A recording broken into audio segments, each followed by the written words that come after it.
Hello नमस्कार प्यारे साथियों, आप सभी का स्वागत है आज के इस क्लास में। आप सभी को पता होगा कि हम सभी ने UP triple SSC PET 2025 exam के लिए प्रीवियस ईयर क्वेश्चंस की सीरीज स्टार्ट की थी। आज उसी का पार्ट 3 वीडियो है और हम बेहतर तरीके से समझने वाले हैं कुछ महत्वपूर्ण प्रश्नों को। तो चलिए शुरुआत करते हैं। अगर मैं बात करूं पहले प्रश्न की, तो भैया पहला प्रश्न कह रहा है कि निम्नलिखित विकल्पों में गलत जोड़ी का चयन करें। यानी कि इन ऑप्शंस में कौन सा गलत ऑप्शन है उन्हें हमें बताना है। तो जैसे राज राजा चोल लिखा हुआ है, तो राज राजा जो थे भैया वो चोल वंश के शासक थे, ये ऑप्शन एकदम राइट है। चंद्रगुप्त मौर्य मौर्य वंश के शासक थे, आपको पता होगा, ये भी राइट है। अगर मैं बात करूं कनिष्क, तो कनिष्क कुषाण वंश के थे, ये भी एकदम राइट है। लेकिन यहां पर जो बिंबिसार गुप्त वंश लिखा हुआ है ये गलत बात है, क्योंकि बिंबिसार हर्यक वंश के संस्थापक थे और हर्यक वंश के शासक भी थे, ये आपको ध्यान देना होगा। तो अगर मैं बात करूं तो इसका ऑप्शन नंबर सी राइट होगा। यानी कि इनमें से जो गलत जोड़ी है वो ये है कि बिंबिसार गुप्त वंश के शासक हैं, ऐसा इसमें लिखा गया है, जो कि गलत है, क्योंकि बिंबिसार हर्यक वंश के संस्थापक थे और हर्यक वंश के ही शासक थे। इसके बाद मैं बात करूं तो अब हम कुछ इनसे रिलेटेड फैक्ट्स जान लेंगे। अगर परीक्षा में इनसे प्रश्न पूछे जाते हैं तो उन्हें हमें बताने में आसानी हो। जैसे बिंबिसार का उपनाम श्रेणिक भी है, यानी कि कभी कभी पूछ लिया जाता है कि भारतीय इतिहास में किस शासक को श्रेणिक नाम से जाना जाता था या श्रोणिक नाम से जाना जाता था।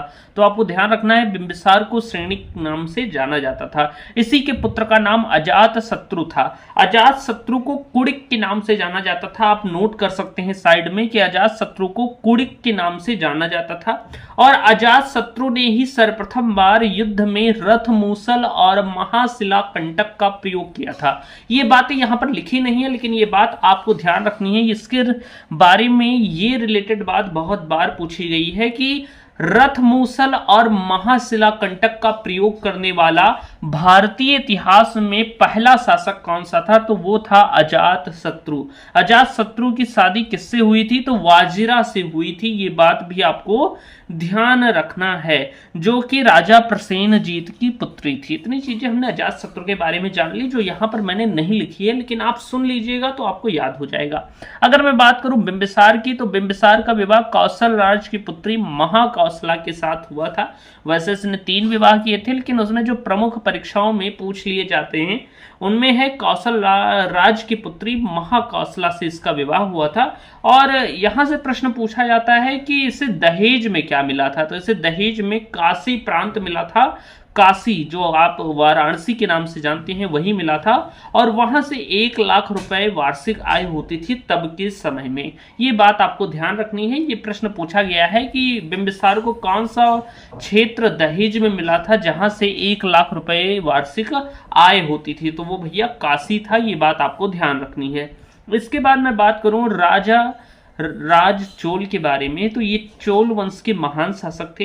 इनके बारे में एक महत्वपूर्ण बात यह है कि इन्होंने बृहद्रेश्वर मंदिर का निर्माण कराया था। कभी कभी परीक्षाओं में स्टैटिक जीके में पूछ लिया जाता है कि बृहद्रेश्वर मंदिर का निर्माण किसने कराया था भैया, तो बृहद्रेश्वर मंदिर का निर्माण राजा राज चोल ने कराया था। ये बात आपको ध्यान रखनी है। जो बृहद्रेश्वर मंदिर है ये तंजावुर तमिलनाडु में स्थित है। ये बात आपको ध्यान रखनी है, कहां पर स्थित है, तो तंजावुर तमिलनाडु में स्थित है। और भैया ये जो बृहद्रेश्वर मंदिर है ये द्रविड़ शैली में निर्मित है। ये बात आपको पता होनी चाहिए, क्योंकि द्रविड़ शैली में इसलिए निर्मित है क्योंकि दक्षिण भारत में स्थित है, तो दक्षिण भारत के अधिकतर मंदिर द्रविड़ शैली में बने हुए होते हैं। उत्तर भारत के अधिकतर मंदिर नागर शैली में बने हुए होते हैं। ये बातें आपको पता होनी चाहिए। आप कहेंगे तो मैं आपको ये शैलियों वाला एक वीडियो बनाकर आपको समझा दूंगा स्टैटिक जीके की। और अगर आप चाहते हैं कि स्टैटिक जीके भी मैं पढ़ाऊं तो कमेंट बॉक्स में यस जरूर लिख दीजिएगा। आप ये वाले नोट्स मेरे टेलीग्राम चैनल पर प्राप्त कर सकते हैं। मैं आज सारे नोट्स डाल दूंगा इस सीरीज के। इसके बाद मैं बात करूं तो ये जो बृहद्रेश्वर मंदिर है भैया किस भगवान की पूजा यहाँ पर होती है या किस भगवान को समर्पित है, तो ये भगवान शिव को समर्पित है। सावन इस समय चल रहा है, तो आप इससे ध्यान रखिएगा कि बृहद्रेश्वर मंदिर भगवान शिव से ही समर्पित है। ये बात आपको ध्यान रखनी है। बृहद्रेश्वर मंदिर इसलिए इंपॉर्टेंट हो जाता है क्योंकि 1987 में ये यूनेस्को वर्ल्ड हेरिटेज यानी कि विश्व धरोहर में शामिल हुआ था, इसलिए परीक्षाओं में ये पूछ लिया जाता है। आप जानते हैं कि यूनेस्को विश्व धरोहर से प्रश्न पूछे जाते हैं, यूनेस्को वर्ल्ड हेरिटेज से प्रश्न पूछ लिए जाते हैं। तो 1987 में बृहदेश्वर मंदिर यूनेस्को साइट बना था, ये बात आपको ध्यान रखनी है, परीक्षा में यहां से भी प्रश्न पूछा जा सकता है। अधिकतर आपको पूछेगा कि इसके संस्थापक कौन थे, ये बात आपको ध्यान रखनी है। इसके पश्चात मैं बात करूं भैया तो हम कनिष्क के बारे में कुछ चीजें जान लेते हैं जो कि परीक्षाओं में अधिकतर पूछ ली जाती हैं, और वो उन्हें जानना हमें महत्वपूर्ण हो जाता है क्योंकि कनिष्क एक इंपॉर्टेंट शासक थे। कनिष्क की अगर मैं बात करूं तो ये कुषाण वंश के शासक थे। कुषाण वंश यूची जनजाति से संबंधित था, यानी कि कुषाण वंश के जो लोग थे वो यूची जनजाति से संबंधित थे। यूची जनजाति चीन की पश्चिमी क्षेत्र में पाए जाते हैं। लद्दाख के आप देखेंगे ऊपर की तरफ या दाहिनी तरफ क्या पाए जाते हैं, तो यूची जनजाति के लोग पाए जाते थे। इन्हीं से संबंधित थे कुषाण वंश के शासक, ये बात आपको ध्यान रखनी है। अगर मैं बात करूं कुषाण वंश के संस्थापक का क्या नाम है, ये भी प्रश्न पूछ लिया जाता है, तो आपको ध्यान रखना है कुजुल कड़फिसस कुषाण वंश के संस्थापक का नाम है, यानी कि कुषाण वंश की स्थापना कुजुल कड़फिसस के द्वारा की गई थी, ये बात आपको ध्यान रखनी है। अच्छा, कनिष्क ने 78 ईस्वी में आप देखेंगे तो क्या करा था, तो इसने शक संवत की शुरुआत की थी, ये बात आपको ध्यान रखनी है। आपसे पूछा जाएगा कि शक संवत की शुरुआत किसने की थी, तो आपको ध्यान रखना है कनिष्क ने की थी। इसमें कंफ्यूज हो जाते हैं कई साथी और सोचते हैं कि शक संवत की शुरुआत किसी शक शासक ने की होगी, लेकिन ऐसा बिल्कुल नहीं है। शक संवत की शुरुआत कनिष्क ने की थी। ऐसा कहा जाता है कि जब कनिष्क ने शकों को पराजित किया था तो इस संवत की शुरुआत की थी, तो ये बात आपको ध्यान रखनी है। कनिष्क को हम द्वितीय अशोक भी कहते हैं। कनिष्क बहुत महान शासक था और कनिष्क के शासन काल में बौद्ध धर्म का बहुत ज्यादा प्रचार प्रसार हुआ, ठीक उसी प्रकार से जिस प्रकार एक समय अशोक के शासन काल में हुआ था, यानी कि उसके शासन काल में बौद्ध चरम सीमा में था और पहली बार बौद्ध धर्म का इतना ज्यादा प्रचार प्रसार अशोक ने किया था, जो कि सम्राट अशोक था मौर्य वंश का। लेकिन उसके पश्चात अगर किसी ने बौद्ध धर्म को मायने दिया है या उसका प्रचार प्रसार किया है तो वो है कनिष्क। इसलिए कनिष्क को हम द्वितीय अशोक भी कह देते हैं, क्योंकि अशोक की तरह इसने भी बौद्ध धर्म के प्रचार प्रसार में कई कार्य किए थे। तो ये बात आपको ध्यान रखनी है कि द्वितीय अशोक किसे कहा जाता है, तो कनिष्क को कहा जाता है। ये परीक्षा में प्रश्न बन सकता है। अच्छा, कनिष्क के शासन काल में भैया चौथी बौद्ध संगीति का आयोजन भी हुआ था। कब हुआ था, तो 72 एडी में, यानी कि 72 ईस्वी में हुआ था। और ये कहां पर आयोजित हुई थी, तो कश्मीर में आयोजित हुई थी। इसके अध्यक्ष थे वसुमित्र और इसके उपाध्यक्ष थे अश्वघोष। ये बात आपको ध्यान रखनी है। इसमें 2 अध्यक्ष थे, यानी कि एक अध्यक्ष था दूसरा उपाध्यक्ष था, ये बात आपको ध्यान रखनी है। तो चौथी बौद्ध संगीति 72 ईस्वी में हुई, कश्मीर में आयोजित हुई थी। अध्यक्ष वसुमित्र थे और उपाध्यक्ष अश्वघोष थे। अच्छा, मैं बात करूं कि शुद्ध सोने के सिक्के पहली बार किसने चलवाए, तो आप कहेंगे कनिष्क ने चलवाए थे। शुद्ध सोने के सिक्के पहली बार किसने चलवाए थे, तो आप कहेंगे शुद्ध सोने के सिक्के पहली बार कनिष्क ने चलवाए थे। ये बात आपको ध्यान रखनी है।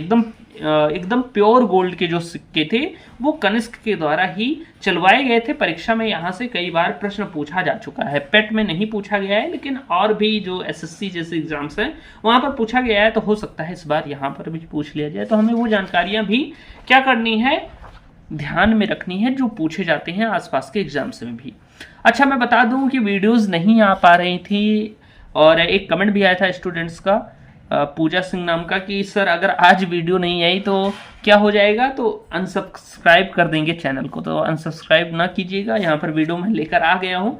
मैं बहुत ज़्यादा बिजी हो जाता हूँ। मेरी थोड़ी दिक्कतें क्या हो जाती हैं कि मैं कोई भी चीज़ कंटिन्यू करता हूँ तो मेरे घर पर कोई ना कोई आ जाता है और दिक्कतें हो जाती हैं, यानी कि फिर मैं वीडियो नहीं रिकॉर्ड कर पाता हूं, क्योंकि वीडियो रिकॉर्डिंग में शांत वातावरण की ज़रूरत होती है और जब कोई घर में आ जाता है तो कंटेंट भी तैयार नहीं हो पाता, इसलिए डिस्टर्ब हो जाता हूं। मेरी यही दिक्कतें शुरुआत से रही हैं।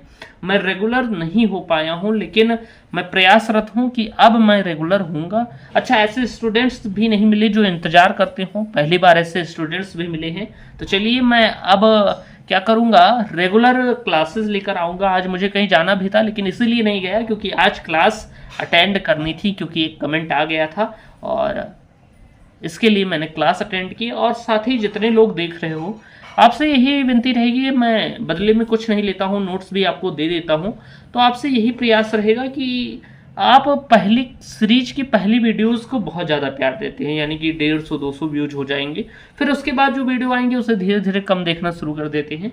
तो कृपया करके अगर आप अपने दोस्तों को बताएं जो और पेट के एग्ज़ाम को भरे हुए हैं, तो मेरी भी मदद हो जाएगी और उनकी तो मदद हो ही जाएगी, क्योंकि मैंने बहुत ही मेहनत से सारी चीज़ें तैयार की हैं और आपको इसका फ़ायदा अवश्य मिलेगा। तो चलिए अगले प्रश्न की ओर बढ़ते हैं। ये सारी चीज़ें थी जो मैंने आपको बता दी, लेकिन अब क्लासेस में रेगुलर लाऊंगा, ये एकदम कंफर्म है, एकदम प्रॉमिस है। अगर मैं बात करूं कि निम्न में से किस नदी को दक्षिण गंगा के नाम से जाना जाता है, यानी कि किस नदी को दक्षिण गंगा के नाम से जाना जाता है या किस नदी को दक्षिण की गंगा कहा जाता है, ऐसा भी प्रश्न पूछा जा सकता है। तो भैया वो नदी कौन सी है, तो आप कहेंगे गोदावरी। गोदावरी को दक्षिण की गंगा कहा जाता है, ये बात आप ध्यान रखिएगा। अच्छा, अब मैं बात करूं गोदावरी की, तो गोदावरी त्र्यंबकेश्वर नासिक महाराष्ट्र से इसका उद्गम होता है। ये बात आप ध्यान रखिएगा कि गोदावरी का उद्गम कहां से होता है, तो त्र्यंबकेश्वर जो कि नासिक में है, और नासिक कहां पर पड़ता है, तो महाराष्ट्र में पड़ता है, वहीं से गोदावरी नदी का उद्गम होता है। इसकी लंबाई कितनी है, तो 1465 किलोमीटर इसकी लंबाई है। भारत की दूसरी सबसे लंबी नदी कही जाती है गोदावरी। भारत की दूसरी सबसे लंबी नदी, आपसे अगर परीक्षा में पूछा जाए कि भारत की दूसरी सबसे लंबी नदी कौन सी है, तो आप कहेंगे भैया गोदावरी भारत की दूसरी सबसे लंबी नदी है। अगर मैं बात करूं गोदावरी की, तो यह महाराष्ट्र, तेलंगाना, छत्तीसगढ़, आंध्र प्रदेश, ओडिशा इन राज्यों में बहती है। अच्छा, गोदावरी नदी कहां पर गिरती है, भैया ये बंगाल की खाड़ी में गिरती है, यहां से भी प्रश्न बन सकता है। और गोदावरी नदी पश्चिम से पूर्व दिशा की ओर बहती है, ये बात भी आपको ध्यान रखनी है। अगर मैं बात करूं भारत की सबसे लंबी नदी की, आप सभी को पता होगा कि गंगा है, और गंगा की लंबाई कितनी है भैया, तो आप कहेंगे 2510 किलोमीटर। ये भारत की सबसे लंबी नदी हो जाती है और दूसरे नंबर पर गोदावरी आती है। गंगा का उद्गम स्थल गंगोत्री ग्लेशियर से होता है, जो कि हिमालय पर है भैया। तो ये बात आप ध्यान रखिएगा कि गंगोत्री एक हमारा तीर्थ स्थल भी है, या आप कहेंगे कि वहां पर हमसे पूजा पाठ करने जाते हैं, क्योंकि वहां से गंगा का उद्भव होता है। और आप जानते हैं कि हमारे देश में नदियों को पूजा जाता है, सूर्य को पूजा जाता है, हमारे देश की संस्कृति महान है, हमारे देश में नदियों को पूजा जाता है। तो गंगा को माता समान माना जाता है, गंगा पवित्र मानी जाती है। तो इनका उद्गम स्थल कहाँ है, तो गंगोत्री है, ये बात आप ध्यान रखिएगा। आपके घर में कोई भी चारों धाम यात्रा पर जाता है तो वो गंगोत्री भी जाता होगा अवश्य ही। अगर वो उत्तराखंड में दर्शन करने जाता है तो बद्रीनाथ, ये सब जगह पर, केदारनाथ, यहाँ सब दर्शन करने के बाद वो गंगोत्री जरूर जाता है। अगर मैं बात करूं कि गंगा का जब उद्गम होता है तो वो भागीरथी के नाम से जानी जाती है, ये बात आप ध्यान रखिएगा कि जब गंगा गंगोत्री ग्लेशियर से निकलती है तो उसे हम भागीरथी या भगीरथी नाम से जानते हैं। और पहले इसका नाम क्या होता है, भगीरथी होता है, लेकिन उद्गम के बाद इसे क्या कहा जाता है, तो इसे गंगा कहा जाता है। कैसे कहा जाता है कि जब उत्तराखंड में देवप्रयाग में भागीरथी और अलकनंदा नदी आपस में मिल जाती है, यानी कि जब एक नदी का उद्गम होता है गंगोत्री ग्लेशियर से, तब उसका नाम भागीरथी होता है।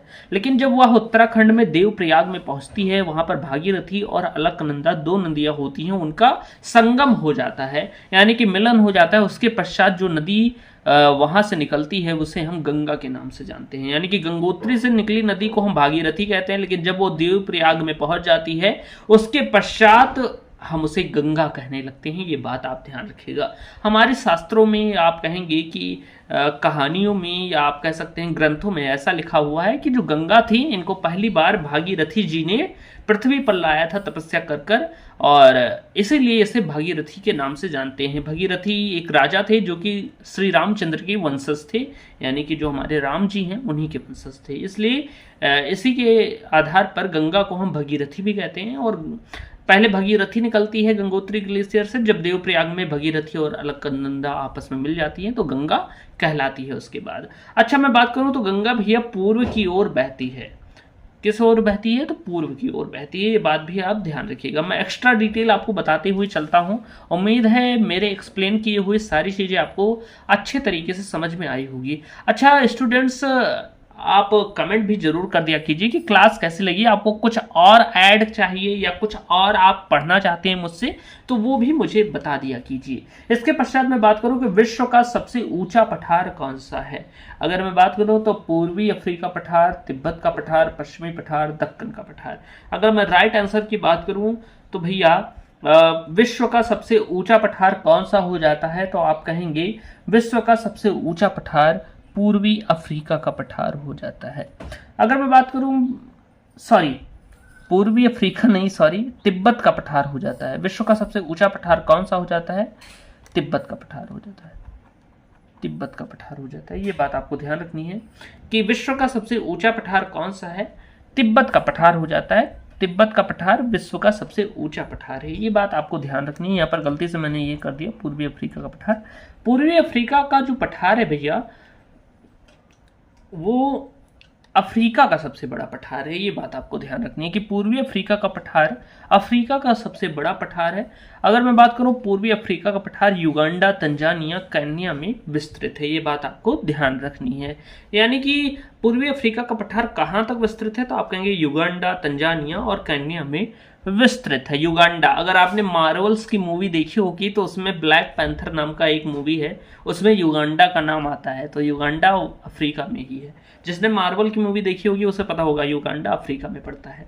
ये बात आपको ध्यान रखनी है, कुछ चीज़ें मूवियों से भी पता चल जाती हैं, वैसे देखनी नहीं है आपको, मैं वैसे एडिशनल चीज़ें बताया करता हूँ। अगर मैं बात करूँ पठार क्या होता है, तो पठार एक ऊंचा समतल और विस्तृत भूभाग होता है जो पर्वत से कम ऊंचाई वाला लेकिन आसपास की भूमि से ऊंचा होता है। यानी पठार क्या होता है कि जो हमारी जमीन है उससे ऊंचा रहेगा लेकिन पर्वत से नीचा रहता है, बहुत ज्यादा नीचा रहता है, लेकिन आप कह सकते हैं कि सामान्य भूभाग से या जमीन से ऊंचाई पर होता है पठार, लेकिन इसका जो शीर्ष होता है वो सपाट होता है। पर्वतों का शीर्ष नुकीला होता है लेकिन जो पठार है वो उनका शीर्ष एकदम समतल होता है, ये बात आपको ध्यान रखनी है। तो आप इस तरह याद रख सकते हैं कि पठार एक ऊंचा समतल और विस्तृत भूभाग है जो पर्वत से कम ऊंचाई वाला होता है लेकिन आसपास की भूमि से ऊंचा होता है, और इसका जो शीर्ष होता है वो सपाट होता है, नुकीला नहीं होता पर्वत की तरह, ये बात आपको ध्यान रखनी है। इतनी चीजें आपको क्लियर होंगी। अब हम कुछ एडिशनल चीजें जान लेते हैं। आपको ये ध्यान रखना है कि विश्व का सबसे ऊंचा पठार तिब्बत का पठार है। कौन सा पठार है, तो आप कहेंगे तिब्बत का पठार है।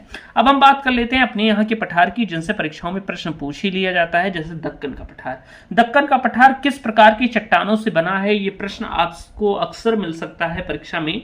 तो आप कहेंगे भैया ये बेसाल्ट चट्टानों से बना है। जो दक्कन का पठार है ये बेसाल्ट चट्टानों से बना हुआ है, और बेसाल्ट चट्टानें ज्वालामुखी लावा के ठंडा होने के कारण इनका निर्माण होता है। यानी कि ज्वालामुखी आने के बाद जो उससे लावा निकलता है और वो लावा जब ठंडा हो जाता है तो उनसे बेसाल्ट की चट्टानों का निर्माण होता है। बेसाल्ट चट्टानें एक प्रकार की अग्नि चट्टानें हैं, ये बात आपको ध्यान रखनी है।